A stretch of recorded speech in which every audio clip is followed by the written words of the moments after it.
Hello guys, hope you're all doing well. Today I've gathered up some interesting snippets from around the gaming world that I thought you guys might find interesting, and also a bit of an update before I head off to EA Play and E3. So there's quite a lot of interesting gaming news floating around the internet this week, but let's start with something brand new. Project Argo. I say it's brand new, but in fact it's been in development since November last year.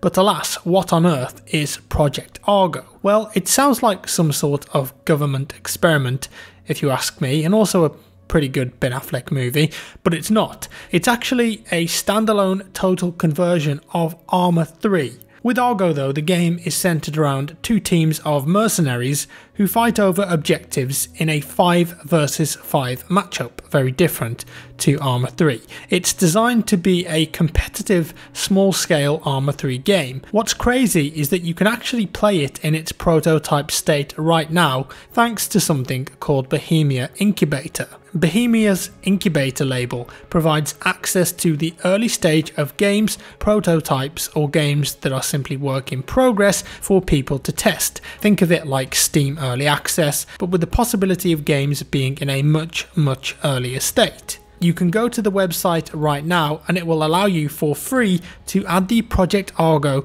prototype to your Steam and you can give it a go. In fact, you've been able to do that for a while, but now the game has a full release date of June 22nd, and yes, it will be available on Steam for free.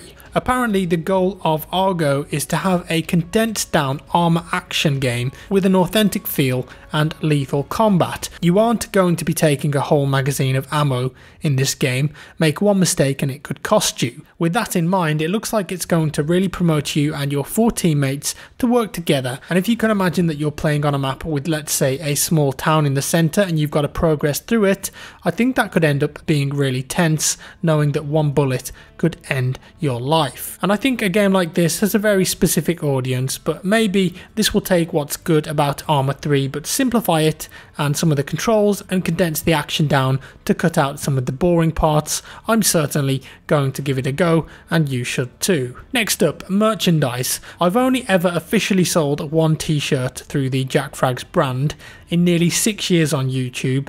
It was that limited edition Guns logo tee that we put together, and then we did the ugly Xmas sweater at Christmas last year. With that said, I always get people on Twitter and in the YouTube comments asking for more stuff, and I'm always reluctant to do it because I want it to look good and I don't just want to spam t-shirts out there. So I've been working with my network and we've put some cool design ideas together, and they're now online in a store if you wish to purchase some official jackfrags merchandise. There's a couple of designs on there, t-shirts and sweaters, keeping it simple. I want them to be something that you'd actually wear out and about rather than just at home, for example. And if you're interested in those, you can find all of them at bit.ly/jfshop, which I've also linked in the description below. Now, as well as the stuff that's on there at the moment, we're thinking of adding a JF snapback, which you can see here, and also a gold leaf t-shirt. So let me know what you think of those designs and ideas, and if you've got any feedback on them,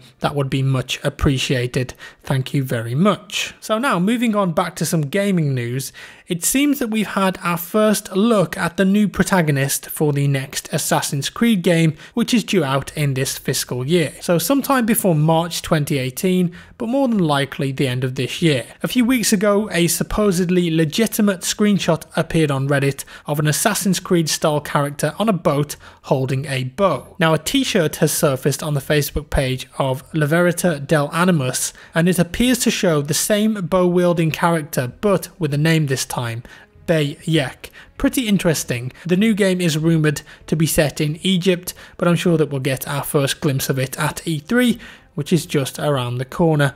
More on that later. Now forget Egypt for a second, instead let's take a trip to the moon. Well, not exactly, but if you play Overwatch, and specifically the test environment for Overwatch, you can do just that. Blizzard have recently added a brand new map there called Lunar Colony to the PC test environment, and as you can expect from Blizzard games and Overwatch itself, visually it looks fantastic. I haven't played much Overwatch really since it released, but maybe a trip to the moon can entice me back for a few games. Next, remember all of the hype around the Call of Duty 4 remaster. Last year, Activision announced that they were remaking our beloved Modern Warfare and re-releasing it with upgraded graphics.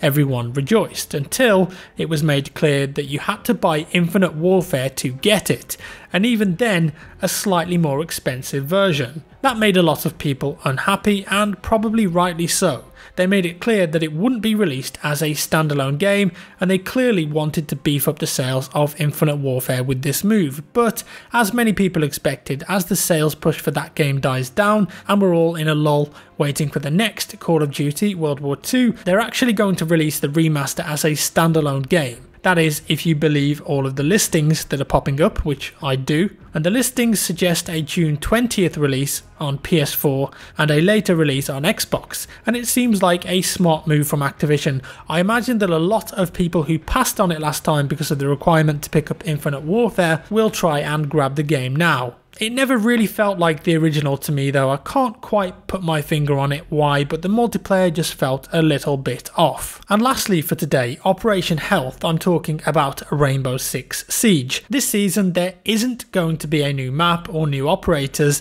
but instead Ubisoft is now focusing on improving the game as much as they can. I think that they know it's got issues and they've got to be dealt with. As such, the latest patch is currently in testing on the test servers, and it brings with it a host of updates, some of which are very much needed indeed. One-step matchmaking is one of those things, the ability to go through the menus, change loadouts and do other various things while searching for a game at the same time, a welcome change. And that's nothing though compared to the hitbox changes which are coming. If I asked you what part of the body should be included in the hitbox of a player, I imagine that you'd say, well, the obvious ones like chest, arms, legs and head.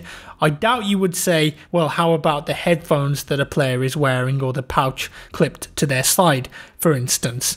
Now that wouldn't make much sense, would it? Well, sadly, that's how the hitboxes currently work in Rainbow Six Siege, but this patch aims to clean them up and ensure that hits will count only on body parts and not on equipment. But arguably the biggest update in this health operation is an improvement to spawn killing. Ubisoft have been working on a number of areas where this is a real issue, and it's an issue that I've always had with the game. Chalet, Canal and Consulate have had the first main focus, but they admit that this is only step one and there's much more to be done. I personally would like to see more done to people running outside as well. It's a controversial topic in the Rainbow Six Siege community, but one that really annoyed me when I was playing the game every day. I think it should be fine to be able to push outside as a defender, but I'd like to see the spot be instant for the attackers and not after a few seconds when the damage has already been done. It should be a big risk reward thing really, and at the moment you get enough leeway that you can pop out, get a kill or two and pop back in without being spotted. And this patch will also see the introduction of alpha packs,